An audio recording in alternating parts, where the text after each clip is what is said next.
Alright, hey, what's up guys? Scott here again with a brand new video, and for this one I'll be discussing and showing you guys what I personally do when I'm trading earnings events with options and things go terribly wrong. And as you'll see here, the way I do manage these kinds of really bad trades is quite simple, but there are still some very important key takeaways and details that I will be discussing as well around trading earnings in general. And so in order to do that, I'm also going to go over my performance with this current earnings cycle in Q2 and also review my earnings performance with last quarter as well. And real quick here before we get started, make sure you guys watch until the end of the video because at that point, I've got a very cool limited time opportunity that does expire in a few more days where you can receive up to 10 free stocks and each stock could be worth up to $2,500. And also here for anybody who would like to join a very exclusive online community where you guys can really learn how to successfully trade options, then you can now join my options trading Discord. So make sure you check out the description of this video below because I do have a link to a separate video that will tell you all exactly about that Discord and discuss the main features and benefits, and also a link to my sign up page where you can join and begin your 7-day free trial. And finally here, for anybody who is brand new to the channel, again, my name is Scott, and you can also find me on SKILLSHARE as well, where you can take my very detailed classes on options trading or stock market investing.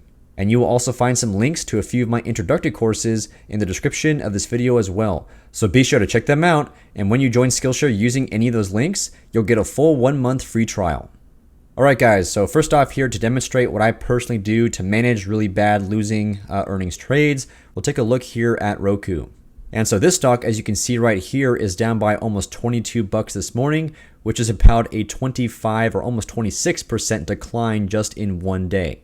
So of course, the reason being for this is because ROKU had earnings yesterday after the market closed, and they very badly missed their expectations. And just to give you all some context as to how I actually trade these announcements is I pretty much always sell a short strangle right before the market closes on the actual earnings day. So for example, with ROKU here, let's come over to the trade tab real quick and take a look at the option chain. And for this trade I did make on ROKU yesterday and took off for some nice losses this morning, I was in the August 19th monthly expiration. We'll unfold that tab here. And in particular, I sold the 110 strike call option, which is right here, and also the 65 strike put option, which is now actually in the money because ROKU fell so far. So again here, yesterday before the market closed and before ROKU released their earnings figures, this is the trade I placed. And at the time, of course, ROKU stock was pretty much right in between both my call strike and my put strike. And so ultimately the main intention behind this kind of trade is simply to play for a large contraction in the implied volatility, which pretty much always happens after a very highly anticipated earnings announcement, right? So for example, if we come back to the charts real quick here, and then we come down here and take a look at the actual implied volatility for ROKU, as you can see right there was the earnings announcement, and beforehand we saw a nice buildup of implied volatility, which usually happens. And then once the earnings figures are released, you almost always see a large contraction of the implied volatility.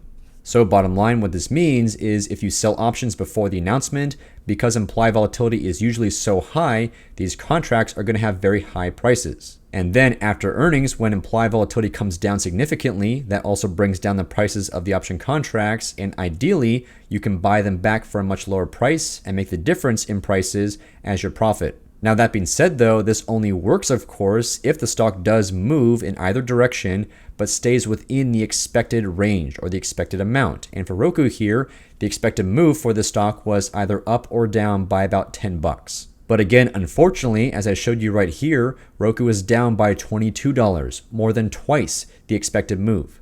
So ultimately, it's in these kinds of situations where the stock just has a massive move in one direction or the other, where option sellers using a short strangle approach like this one here can potentially face some very nasty losses. And so of course, that's exactly what happened to me this morning. So in particular, if we come to the monitor tab and we'll go to my account statement, and right here, you can see all the trades I've made in the past 2 days here. So again, yesterday on July 28th, I sold this ROKU strangle for a beginning credit of $293.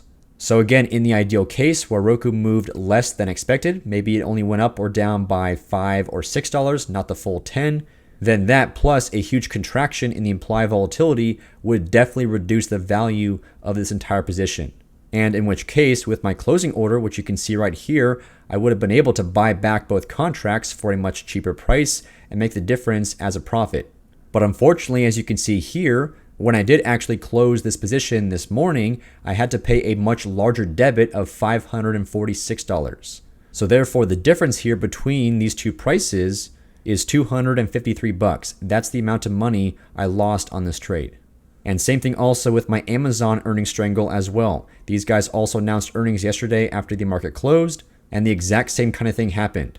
Amazon moved way outside of the expected range, so unfortunately, I sold the strangle for a credit of $223, but I had to buy it back for a debit of $374.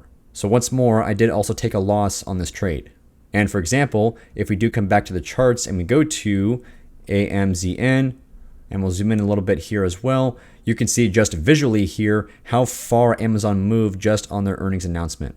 But ultimately, simply put, what I do to handle losing earnings trades like this is I simply take them off the next morning for a loss. And that's pretty much how I manage all my earnings trades as well. So either for profits or losses, I'll put the trade on right before the earnings announcement does happen.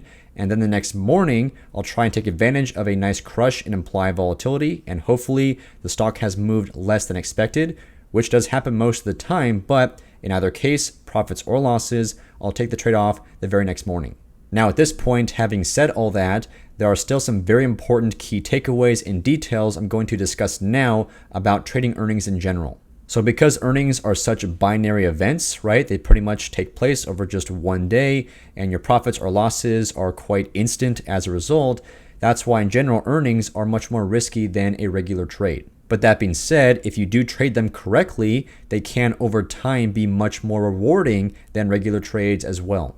And so the first very important thing to do here when you do trade earnings is to keep your trades and your management extremely consistent. So as I explained with the way I put on and take off these trades, either for profits or losses, it's always the same thing. Trade goes on before the announcement, trade comes off the morning after.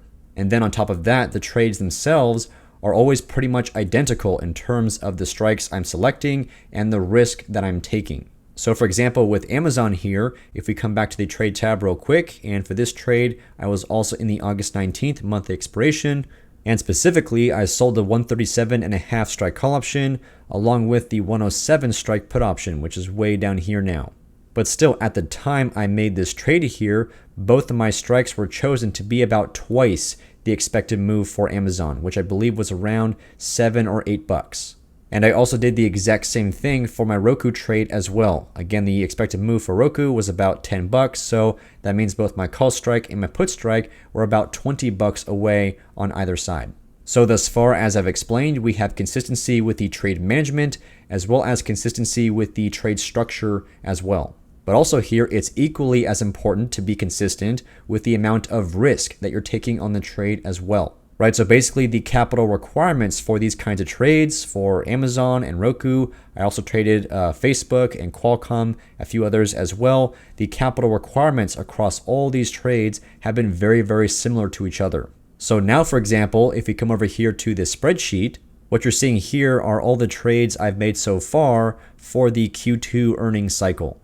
Right, so basically if I zoom in here a little bit, you can see in this column, these are all the different stocks I've traded so far. So Netflix, UAO, which is United Airlines, AA, Snapchat, UPS, Spotify, Boeing, so on and so forth. And then most recently, ROKU and Amazon.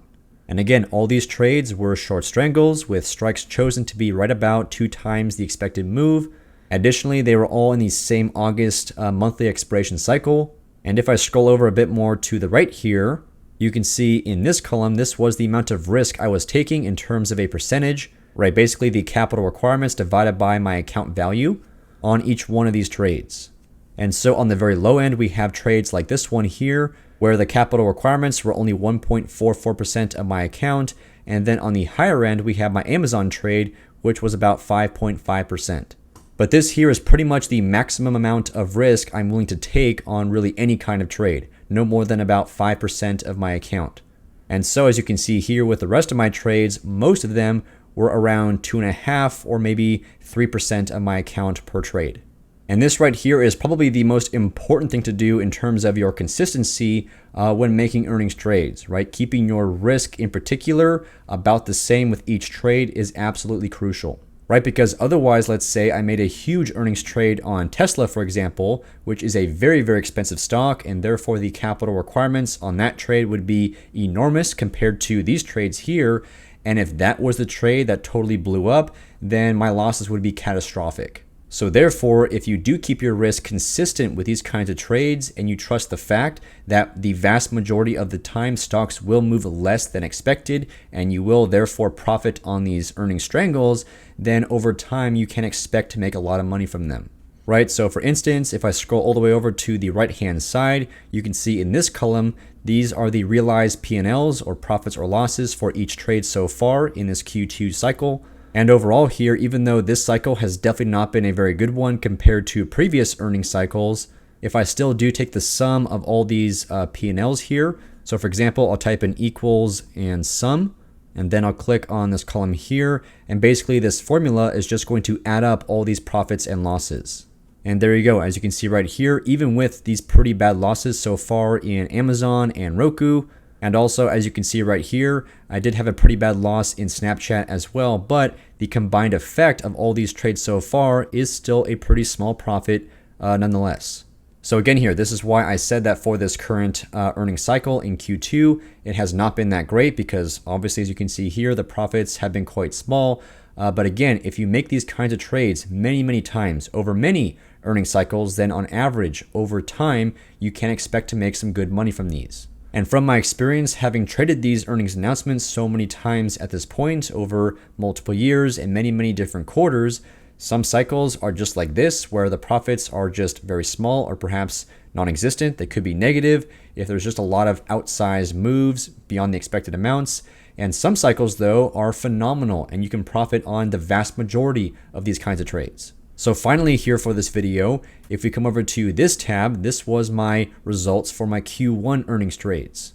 And as you can see over here, I made a very similar amount of these kinds of trades. It was about, looks like 10 in this case.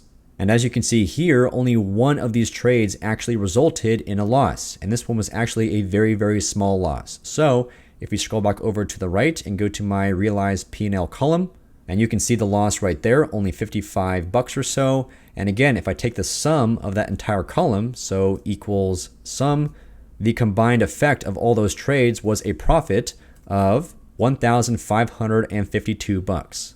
And keep in mind also that for each one of these trades, I was only in these trades, which you can see here in this column, for 1 day. So these are very, very quick trades, at least the way I personally manage them. And again, in some earnings cycles like this one here, the profits can definitely be very, very satisfactory and come very, very quickly. So bottom line here is if you do want to make these kinds of trades, or if you already have been trying to make them, again, just be as consistent as possible with pretty much every aspect of those trades. And also don't be discouraged if the current earnings cycle or season that you're in right now is just not a good one. Again, sometimes there are just a lot more outsized moves than expected, and option sellers using strangle strategies are not going to profit very much during those times. But again, if you keep making these kinds of trades over many, many occurrences, over many earnings cycles, then again, on average, as you can see here, you can expect to make some good money. And so with that being said here, that's going to do it for this video. I hope you enjoyed it. But of course, one last thing, as I mentioned, I've got a very cool limited time opportunity for you all where you can receive up to 10 free stocks. So basically, there is a newer brokerage company out there called Moomoo, which is based in Palo Alto, California. And again, for a limited time, they're offering you the opportunity to receive up to 10 free stocks when you open a brokerage account with them using my link in the description of this video. And so the Moomoo trading platform is highly competitive with other comparable platforms like Webull and Robinhood. There are absolutely no trading fees on stock or option trades. You also get direct trading access to US, Hong Kong, and Chinese markets, which is something I have not seen being offered by competing platforms. Moomoo also comes with a free, very advanced, yet totally user-friendly trading platform that you can install on your computer or your smartphone. And of course, everything is regulated by the SEC and FINRA, so your trades and your investments are properly insured. And so if that sounds good to you, then again, use my link in the description of this video to sign up and get your free stocks. And also don't forget to check out and join my options trading Discord as well as my Skillshare courses. Links also in the description of this video. And finally, if you enjoyed this video, then please give it a thumbs up, drop a comment, and subscribe to my YouTube channel. I drop new videos every single week and you don't want to miss out. So thanks again for watching, and I'll see you next time.